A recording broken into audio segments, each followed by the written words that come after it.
গত মঙ্গলবার 20শে আগস্ট দেশব্যাপী সেনা অফিসারদের সাথে সেনা প্রধানের একটা বৈঠক অনুষ্ঠিত হয়েছে। এই বৈঠকটা গুরুত্বপূর্ণ, যা যা আলোচনা হয়েছে সেটাও গুরুত্বপূর্ণ। সেনাবাহিনীকে আমাদের জনগণের পক্ষ থেকে কিছু নির্দেশনা দেওয়া প্রয়োজন। ভুলে যাবেন না, সেনাবাহিনীকে অপেশাদার বাহিনী বানানোর কাজটা সুচারুভাবে করছিল কন্ট্রাক্টর বানায় হাসিনা। আবার দেখলাম ব্যবসায়ীদের সাথে মিটিং করেছেন সেনাপ্রধান। হ্যাঁ, কেন ব্যবসায়ীরা গেছে মিলিটারি নিরাপত্তা চাইতে আপনার কাছে? ওয়াকার সাহেব, আপনি পারেন দিতে? তারা দরকার হইলে প্রফেসর ইউনূসের কাছে যাবে, শিল্প বাণিজ্য উপদেষ্টার কাছে যাবে, আপনার কাছে কেন নিরাপত্তার জন্য? আপনি কি পুলিশ নাকি হাউন আঙ্কেল? হ্যাঁ, যে জন্য আপনার কাছে যাইতেই হবে। আপনার কাছে যারা গেছে তারা প্রফেসর ইউনূসের কাছেও গেছিল, এই যে দেখেন, আবার আপনার কাছে গেছে কেন জানেন? গপ্পগে একটা এটা গল্প বলি। ঢাকার কিছু এলিট 1971 সালের মার্চ থেকে ডিসেম্বর পর্যন্ত পাকিস্তানি সেনাবাহিনীর অফিসারদের দাওয়াত করে খাওয়াইতো নিজের বাসায়। তো পাওয়ার দেখলে কিছু লোক আছে পাওয়ারের চাটতে চায়, তাই পাকিস্তানি সেনা অফিসারদের চাটতো। আবার 16 ডিসেম্বর হইলো, সে একই লোকেরা ইন্ডিয়ান আর্মির অফিসারদের ডেকে ডেকে দাওয়াত খাওয়াইতো, মানে পাওয়ারের আর কি, বুঝছাও? তো আপনার পাশে যে দুইজন আছে না, আপনার এখন হোগা চাটতে গেছে, তারা হাসিনারও হোগা কেমনে চাটছে দেখেন, এডিটর সাহেব দেখান একটু। এই জন্যই বলি শেখ হাসিনার সরকার বারবার দরকার। তাই শিল্পী কবির সুমনের জনপ্রিয় গানের ভাষায় বলতে চাই, প্রথমত আমি তোমাকে চাই, শেষ পর্যন্ত আমি তোমাকে চাই, ভীষণ অসম্ভবও তোমাকে চাই। জয় বাংলা, জয় বঙ্গবন্ধু। আমরা আপনাকে আবারও প্রতিজ্ঞা করে গেলাম, আপনার সাথে আমরা ছিলাম, আমরা আছি, আমরা ভবিষ্যতেও থাকবো। মাননীয় প্রধানমন্ত্রী 100 বছর জীবিত থাকবে, তারও বেশি থাকলে উনি ক্ষমতায় থাকবেন, প্রধানমন্ত্রী থাকবেন। আবারও গান হবে, সে যে কেন এলো না, কিছু ভালো লাগে না। জয় শেখ হাসিনা, জয় বঙ্গবন্ধু, জয় বাংলা। মাননীয় প্রধানমন্ত্রী, আমার রক্ত টকবগিয়ে উঠেছে। শেখ মুজিবের বংশ যেখানে যায় সেখানে জয়ধ্বনি হয়, সেখানে ওই দেশ উজ্জ্বল হয়ে যায়। আমার আপার জন্য দোয়া করবেন। আমি শুধু প্রধানমন্ত্রীকে দেখার জন্য, এই বিজনেস কমিটিকে দেখার জন্য আজকে এখানে উপস্থিত হয়েছি। দিয়াবাড়ি থেকে আমি ইউনাইটেড হসপিটাল যাব, 13 মিনিটে চলে গেছি। এটা করলো কে বলেন? শেখ হাসিনা, আমাদের মা জননী শেখ হাসিনা। কখনো বোন, কখনো মা। যখনই এসেছি মায়ের পবিত্র আশীর্বাদের মতো ওনার কাছ থেকে ব্যবহার পেয়েছি, কখনো খালি হাতে ফিরে যাই নাই।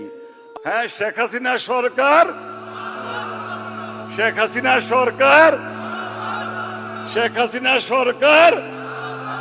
জয় বাংলা, জয় বাংলা, জয় বাংলা, জয় শেখ হাসিনা।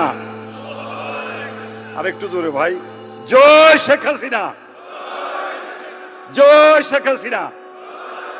আমার রক্ত গরম হয়ে গেছে এখন। যাই হোক, এবার সবার প্রসঙ্গে আসি। কেমন আলোচনা হয়েছে? এই সবাই কর্মকর্তারা যথেষ্ট উত্তেজিত ছিলেন, যা বোঝা গেছে আর কি।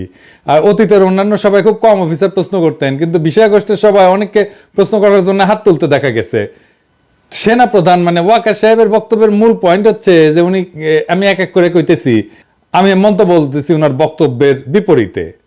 উনি কইছেন, 1 নাম্বার, সেনা মোতায়েন কাঙ্ক্ষিত সময়ের চেয়েও বেশি সময় ধরে চলার সম্ভাবনা আছে।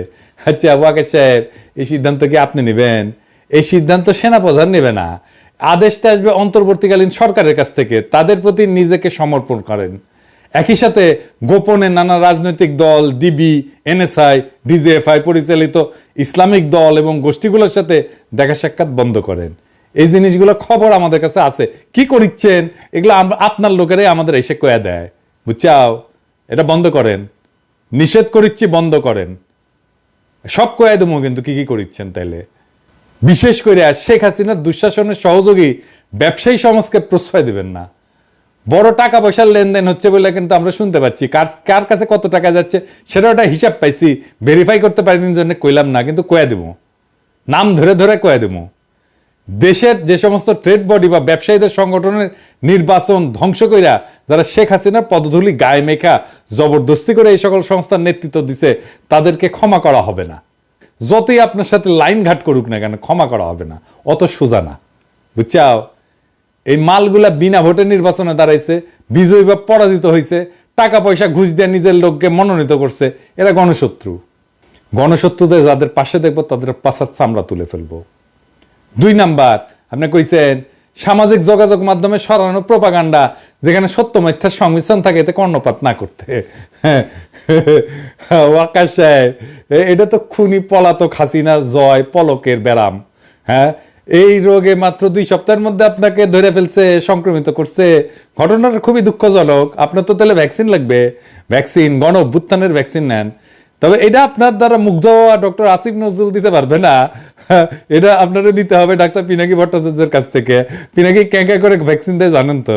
আজকে দিলাম না, আজকে মাফ করে দিলাম। হ্যাঁ, কি ওয়াকা সাহেব নেবেন? আমার বন্ধু বান্ধব বলে গালি না দিতে, মুখ খারাপ না করতে।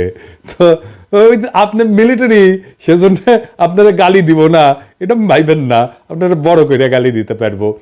যখন ছাত্রদের উপরে গুলি করেছিলেন ক্যাঙ্কা গালি দিছিলাম, মনে আছে নিশ্চয়ই। হ্যাঁ, বাধ্য করেন কেন গালি দিতে মিয়া? জেডে রাখেন ওয়াকারুজ্জামান, কোনো সোশ্যাল মিডিয়াকে বাধা দেওয়া যাবে না, সোশ্যাল মিডিয়ার বিরুদ্ধে কোনো ধরনের বিষোদ্গার করবেন না, কখনোই ইন্টারনেট বন্ধ করা যাবে না। এই দুরূহ বাধা অতিক্রমের জন্য শত শত তরুণ কিশোর যুবক প্রাণ দিছে, সাবধান হয়ে যান। ইন্টারনেট ব্যবহারের খরচ কমাইতে হবে। আপনার শেখ পরিবার, আপনি তো শেখ পরিবারের জামাই, আপনি শেখ পরিবার লুটপাট করতে যায় বাংলাদেশে এই ডিজিটাল অ্যাসেটকে, এই ইন্টারনেটের কানেকশনের খরচকে সবচেয়ে বেশি দামে বিক্রি করার একটা পণ্যে পরিণত করছে। ইন্টারনেট ডেটা সহ সকল পণ্য দুনিয়ায় সবচেয়ে বেশি মূল্যে যে সকল দেশ বিক্রি হয় তার মধ্যে অন্যতমটা হচ্ছে আপনার পলাতক খালা শাশুড়ির সোনার বাংলায়। 3 নাম্বার, আপনি কইছেন অপ্রীতিকর ঘটনা সংঘটিত না করে এবং তা থেকে দূরত্ব বজায় রাখতে। অপ্রীতিকর ঘটনা এড়াইতে হলে দ্রুততম সময় সেনাবাহিনীকে মাঠ থেকে তুলে সেনা ছাউনিতে নিয়ে যেতে হবে। সীমান্ত রক্ষার জন্য জোরদার ট্রেনিং শুরু করতে হবে, কারণ আমাদের সকল সীমান্তই এখন অরক্ষিত। দেশের সার্বভৌমত্ব, জাতীয় নিরাপত্তা প্রত্যেকদিন বিঘ্নিত হচ্ছে। সমগ্র দেশবাসী জনগণকে সাথে নিয়ে সশস্ত্র বাহিনীর নেতৃত্বে আমরা বহিঃশত্রুর আক্রমণের হুমকি, আভ্যন্তরীণ বিষয়ে হস্তক্ষেপ এবং তাদের বাড়াবাড়িকে রুখে দাঁড়াবো ইনশাল্লাহ। সিভিল লাইফ অর্থাৎ জনজীবনে আপনি ঢুকবেন না, এটা আপনার কাজ না। আপনি সিভিল লাইফে না ঢুকে ব্যবসায়ীদের সাথে ঘটনা কইরা অরক্ষিত সার্বভৌমত্বকে কিভাবে নিরাপত্তা দেওয়া যায় সে বিষয়ে চিন্তা করেন। ইন্ডিয়ার সাথে খুনি হাসিনা যে সমস্ত গোপন চুক্তি করেছে তার সেই সকল অসমস্ত কাজ সম্পন্ন করার লালসায় যেন না পড়েন। মুহূর্তের মধ্যে কিন্তু খালেদ মোশাররফের মতো জয় বাংলা হয়ে যাবেন। 4 নাম্বার, আপনি কইছেন সেনাবাহিনীর একতার উপর গুরুত্ব আরোপ করেছেন। আমি এ আলোকে আলোচ্য সভার পুরো বিবরণ পর্যালোচনা এবার উপর মন্তব্য করব। 1 নাম্বার, আন্দোলনে যারা মারা গেছে তাদের দায়িত্ব যেন সরকার বহন করে, এই আলোচনা আসছে। তো সেনাপ্রধান হিসেবে আপনি কইছেন যে ট্রিটমেন্টের দায়িত্ব আর্মি নিছে, আমরা আহতদের চিকিৎসায় 400 জনের চিকিৎসার ব্যবস্থা করব, 300 সিএমএইচ এবং 100 কর্মী টোলাতে। 2 নাম্বার, একজন সেনা কর্মকর্তা বলছেন যে পুলিশের অধীনে সেনাবাহিনী কাজ করাটা ঠিক ছিল না। দুনিয়ার কোনো দেশে সেনাবাহিনী পুলিশের অধীনে কাজ করে না। যদি কাজ করতেই হয় পুলিশ সেনাবাহিনীর অধীনে থাকবে। আমরা সৈনিক হিসেবে প্রশিক্ষিত, পুলিশ হিসেবে না। পুলিশের সাথে সেনাবাহিনীর ইমেজ যায় না, তাদের অধীনে সেনাবাহিনীর কাজ করা উচিত না। আরেকজন সেনা কর্মকর্তা কইছেন যে ইনএড টু সিভিল পাওয়ারে সবসময় ম্যাজিস্ট্রেট থাকে না, তাদেরকে সময়মতো পাওয়া যায় না। পরবর্তীতে সেনা মোতায়েন হইলে আমাদেরকে যেন ম্যাজিস্ট্রেসি পাওয়ার দিয়া পাঠানো হয়। আমি একটা বোকার মতো প্রশ্ন করি, তা আর্মি অফিসাররা কি বোঝেন না 2014 সালের নির্বাচনের সময় থেকে বাংলাদেশের সশস্ত্র বাহিনী আন্ডার কমান্ড অফ পুলিশ হয়ে গেছে? নির্বাচিত রাজনৈতিক শাসনের অধীনস্থ থাকার অর্থ হচ্ছে জনপ্রতিনিধিত্বের প্রতি আনুগত্য প্রদর্শন করা। কিন্তু যখন দেশে ভোট হয় না, নির্বাচন ছাড়াই তথাকথিত জনপ্রতিনিধি মনোনীত হয়, তারা দেশ চালায় এবং তার অধীনে আর্ম ফোর্সেসকে কাজ করতে হয়, তখন জনগণের সার্বভৌমত্ব, দেশের সার্বভৌমত্ব বলে কিছুই অবশিষ্ট থাকে না। আওয়ামী লীগ তার অবৈধ শাসন চালায় যাওয়ার ক্ষেত্রে রাষ্ট্রের সকল প্রতিষ্ঠানকে ব্যবহার করছে, আর সেক্ষেত্রে অবলীলায় ব্যবহৃত হয়েছে বাংলাদেশের সশস্ত্র বাহিনী। আমি 2018 সালের বিবিসিতে দেওয়া একটা ক্লিপ দেখাইছিলাম, আবারও দেখাই। হ্যাঁ, ওই পাবলিকে ভোট দিতে গেছে এবং আওয়ামী লীগ এসে পিটাইছে, বাইর করে দিচ্ছে, তারা দৌড়ে গেছে সশস্ত্র বাহিনীর কাছে, সশস্ত্র বাহিনী ক্যাঙ্কা করে পালায় দেখেন।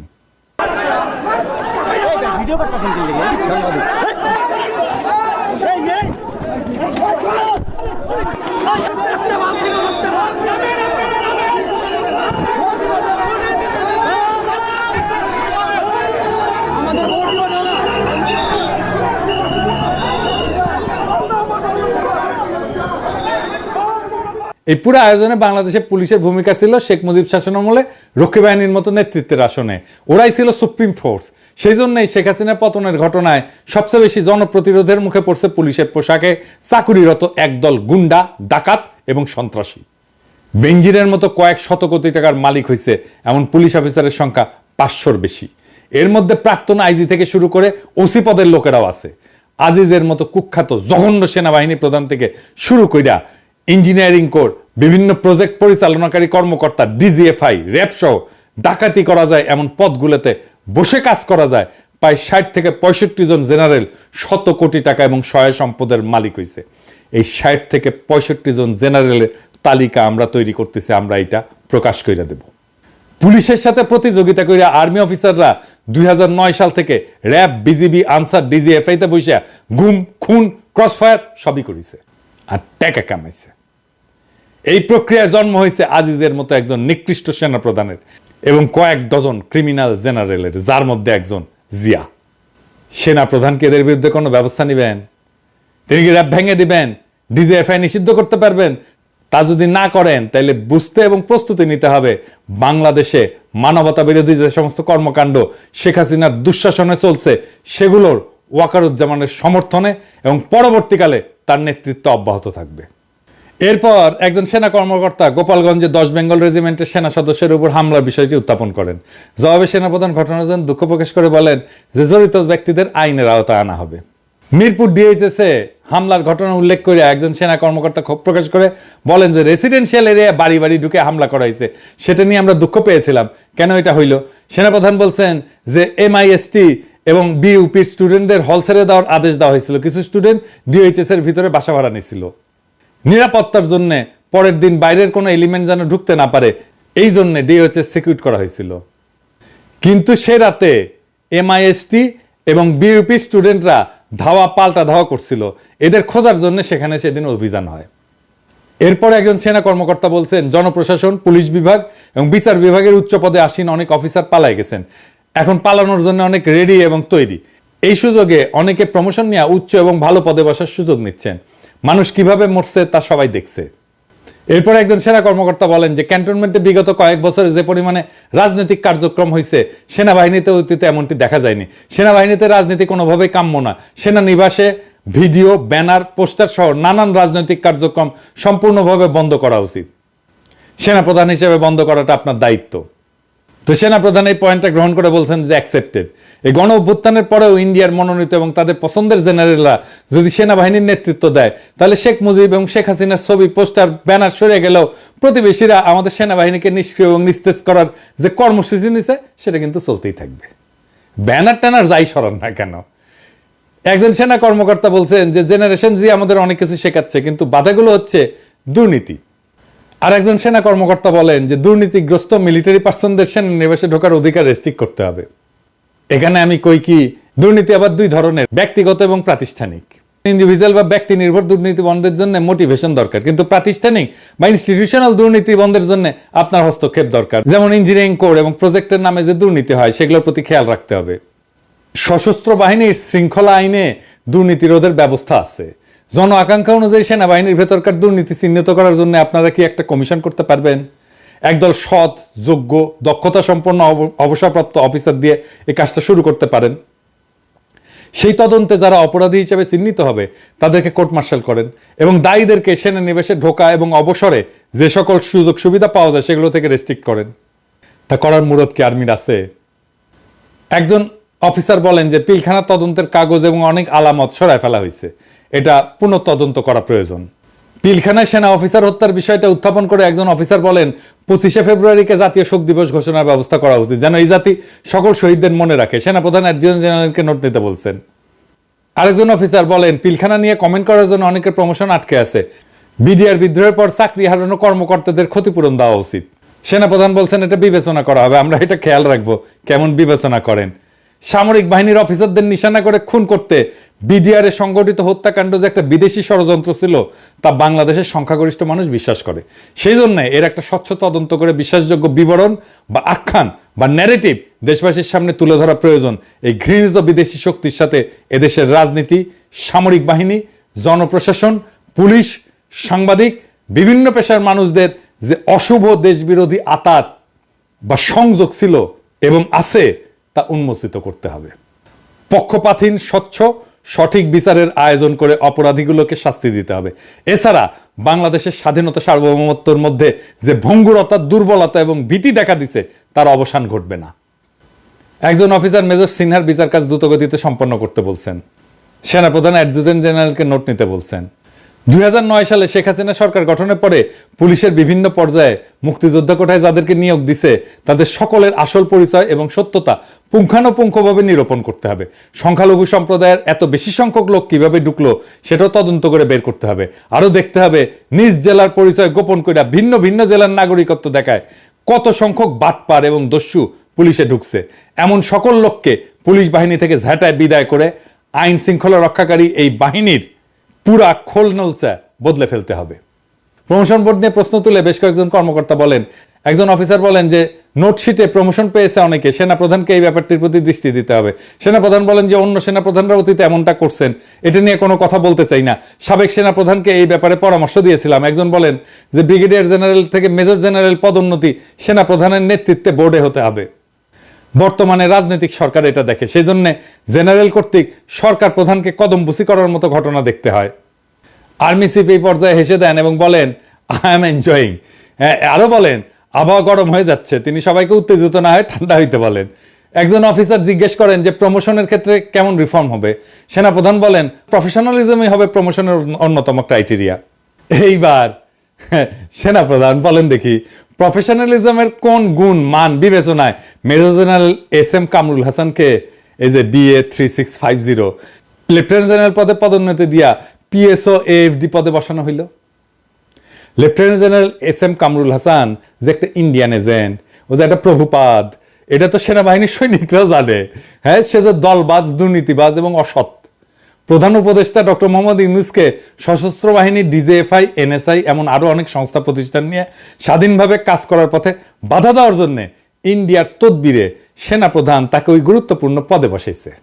বুঝছাও, সে ইন্ডিয়ানদের পক্ষ হইয়া অফিসারদের মধ্যে তাদের অনুচরগুলোকে এবং তাদের বিচারের মুখোমুখি হওয়া থেকে রক্ষা করবে এবং ক্ষতিগ্রস্ত হওয়ার সকল ঝুঁকি থেকে বাঁচাবে। এমন অঘটন ঘটন পটিয়সী ওয়াকারুজ্জামান সাহেব, এইবার আপনি বলেন দেখি এই দেশদ্রোহীকে প্রমোশন দেওয়ার পর এখন আপনি সেনাবাহিনীর তরুণ অফিসারদের সামনে মুখ দেখাবেন কি করে? বাংলাদেশের প্রত্যেকটা মানুষ জানে শেখ হাসিনার গত 15 বছরের ফ্যাসিস্ট দুঃশাসনের মূল পৃষ্ঠপোষক ছিল ইন্ডিয়া। আরো জানে শেখ পরিবারের প্রত্যেকটা লোক ইন্ডিয়ার প্রতি অনুগত, বাংলাদেশের স্বার্থে নয়। মিস্টার ওয়াকারুজ্জামানের পরিবারের 100% সদস্যই ইন্ডিয়ার স্বার্থে নিবেদিত। আজ আপনাদের সকলকে বুঝতে হবে খুনি হাসিনা আশ্রয় পাইছে ইন্ডিয়াতে। অন্য কোনো গণতান্ত্রিক সভ্য দেশ এই ফ্যাসিস্ট দুর্নীতিবাজ গণহত্যাকারিণীকে জায়গা দেয়নি। কিন্তু একজন অফিসার বঙ্গানুবাদ সহ সূরা আসর তেলাওয়াত করছিলেন। তিনি বলছেন যে চিফ, এই অবস্থা থেকে দেশ বাঁচানোর জন্য আমি আপনার নেক হায়াত দানের দোয়া করছি।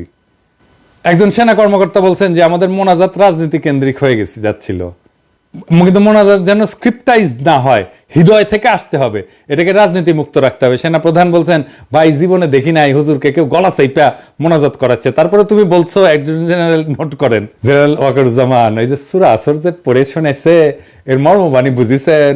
হ্যাঁ, সূরা আসরের প্রথম 2 আয়াতে সময়ের শপথ নেওয়া হয়েছে এবং বলা হয়েছে মানুষ তো আসলেই ক্ষতিগ্রস্ত। এটা আসলে সময়ের শিক্ষা এবং বাস্তবতাকে স্মরণ করায়। বিভিন্ন জামানায় যেসব লোক ঈমান এবং সৎ কাজ থেকে বিরত ছিল তারা ক্ষতির শিকার হয়েছিল, অর্থাৎ তাদের প্রতি আল্লাহর গজব বা আসমানি শাস্তি নাজিল হয়েছিল। প্রত্যেকটি জামানাই এরকম। প্রথম 2 আয়াত সতর্কতামূলক। তৃতীয় আয়াতে ঈমান, সৎ কাজ, পারস্পরিক সত্যের উপদেশ দান, ধৈর্যের কথা বলা হয়েছে। যারা ঈমানদার এবং শুধু নিজেই পালন করে তাই না, নিজ প্রভাব বলয়ের মধ্যে অন্যকে সত্য দিন এবং ধৈর্য ধারণের উপদেশ দেয়। আল্লাহকে ভয় করে সব ধরনের পাপ থেকে বিরত থাকে। সূরা আসর পড়লে বুঝবেন যে এদেশবাসী, জনগণ, মানুষ আজ ভীষণভাবে ক্ষতিগ্রস্ত। বাংলাদেশ লুট হয়ে গেছে। আপনার শ্বশুর বাড়ির শেখ পরিবার দেশটাকে দেউলিয়া করে লক্ষ কোটি টাকা বিদেশে নিয়ে গেছে। এই সূরা আসরের আলোকে আপনাকে বুঝতে হবে রাষ্ট্রীয় সম্পদ লুণ্ঠনকারী নাগরিকদের, সমস্ত অধিকার হরণকারী ফ্যাসিস্টদের উপর আল্লাহর গজব বা আসমানি শাস্তি নাজিল হয়েছে। সময়ের শিক্ষা এবং বাস্তবতাকে স্মরণ কইরা আর্মড সার্ভিসের মর্যাদা রক্ষা করছে যে উদ্যোগ, 4 আগস্টের সেই নেতাদের পিছনে দাঁড়ান। আর একবারও ইন্ডিয়ার সেনা প্রধানের সাথে বা রয়ের কোনো এজেন্টের সাথে কথা বলবেন না। ইমান, সৎ কাজ, পারস্পরিক সত্যের উপর সশস্ত্র বাহিনীকে ঐক্যবদ্ধ এবং পুনর্গঠিত করতে হইলে 4 আগস্টের উদ্যোক্তাদের সাহায্য এবং সহযোগিতা লাগবে। আর আপনার দরকার হবে এই সমস্ত প্রবীণ শ্রদ্ধাভাজনদের কাছে ধৈর্য এবং শ্রদ্ধায় অবনত হওয়া, ইন্ডিয়ার প্রতি না। আল্লাহকে ভয় করে সব ধরনের গুনাহ থেকে বিরত থাকতে হইলে গত 15 বছর সশস্ত্র বাহিনীর ক্ষমতাকে যারা দলীয় স্বার্থে ব্যবহার করে গুম, খুন, লুটতরাজ করছে, সেই সমস্ত ক্রিমিনালকে বিচারের মুখোমুখি দাঁড় করাইতে হবে। তা না হইলে আল্লাহ যে আপনাকে ক্ষমা করবেন না, তা ভুলে গেলে কি চলবে? আমি এবার সৈনিক এবং তরুণ সেনা অফিসারদের কিছু বলতে চাই। আমার প্রিয় ভাইরা, আপনারা কি দুনিয়ার শ্রেষ্ঠ সেনাবাহিনীর একটা হইতে চান, নাকি মোটা আজিজের মতো ভুড়ি বাগায় প্রমোদে আমোদে মন ঢালিয়া দিতে চান? এখন কেউ কেউ কইতে পারেন দুনিয়ার শ্রেষ্ঠ সেনাবাহিনী কেমনে হবে? বাংলাদেশ একটা ছোট্ট দেশ, কোনো রিসোর্স নাই, টাকা পয়সাও নাই। আসেন কইয়া দিই। প্রথম হইতেছে ওই যে একটা বালের ফোর্সেস গোল আছে না, ওটা ফেলায় দেন। কি গোল নিতে হবে সেটা কইয়া দিতেছি। শ্রেষ্ঠ সৈনিক কারা হয়? তারাই হয় যারা নির্ভয় আর দুর্দান্ত সাহসী, যারা মরতে ভয় পায় না, তারই তো শ্রেষ্ঠ সৈনিক। দুনিয়াতে এমন যুবক আছে যারা বন্দুকের গুলির সামনে নির্ভয়ে দাঁড়াইতে পারে। 1 2 জন না, সবাই, সব তরুণ যুবকদের সবাই বাংলাদেশের আবু সাইদের মতো বন্দুকের গুলির সামনে দাঁড়াইতে পারে, নড়বে না, সরবে না, পালাবে না। পৃথিবীতে এরকম তারুণ্য নাই, এটা একমাত্র বাংলাদেশের আছে, দুনিয়ার অন্য কোনো দেশের নাই। 1 2 জন তরুণ থাকতে পারে, তো সব তরুণ এটা বাংলাদেশে। এই তরুণেরা সেই সেনাবাহিনীতে থাকলে তাদের দুনিয়ার কোনো সেনাবাহিনী পরাস্ত করতে পারবে না। বাংলাদেশের 18 থেকে 28 বছর বয়সী সব সক্ষম তরুণ তরুণীকে সামরিক প্রশিক্ষণ দিতে হবে। আমাদের 5 কোটি সুপ্রশিক্ষিত রিজার্ভ গণসেনা থাকবে, যে কোনো মুহূর্তে ডাক দিলে তারা ঝাঁপায় আসবে বাংলাদেশের স্বাধীনতা এবং সার্বভৌমত্ব রক্ষা করার জন্য। এই প্রশিক্ষণে তরুণেরা শুধু সুস্বাস্থ্যই পাবে না, তারা ডিসিপ্লিনড হবে। জাতি একটা ডিসিপ্লিন তারুণ্য পাবে। আমাদের শুধু 3 জায়গায় সামরিক শক্তি থাকলে চলবে না, জলে, স্থলে, অন্তরিক্ষে। আমাদের আরো 2 ডাইমেনশনে সামরিক সক্ষমতা থাকতে হবে। প্রথমে সাইবার ডোমেইন। আমাদের এক্ষুনি সাইবার ব্রিগেড করা দরকার, যা শত্রু দেশের ভার্চুয়াল অ্যাসেটে আক্রমণ চালাবে এবং ধ্বংস করবে। আমরা হাসিনার সময় ভার্চুয়াল অ্যাটাক দেখছি। হাসিনা না গেলে পুরো ডিজিটাল সিস্টেম হাসিনার ধসায় দেওয়া হইতো, আর বেশি কিছু লাগতো না। আর স্পেস কম্ব্যাট ক্যাপাসিটি লাগবে। শত্রু দেশের স্যাটেলাইট আক্রমণ করার সক্ষমতা অর্জন করতে হবে।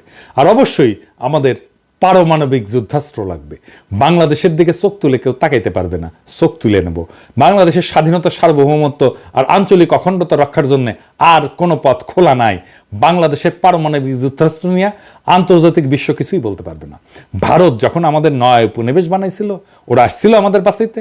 আসে নাই। আমরা যখন নিজেদের বাঁচানোর জন্য পরিকল্পনা করব, আমাদের দেশের, রাষ্ট্রের স্বাধীনতা, সার্বভৌমত্ব, আঞ্চলিক অখণ্ডতা রক্ষার জন্য আমরা চেষ্টা করব, তারা বলার কে? কারো কোনো কথা শুনবো না। তাই সেনাবাহিনীর তরুণ অফিসার আর সৈনিকেরা সেই গৌরবকে বরণ করার জন্য প্রস্তুতি নেন। আমরা এটা অর্জন করবই করব। ইনকিলাব জিন্দাবাদ।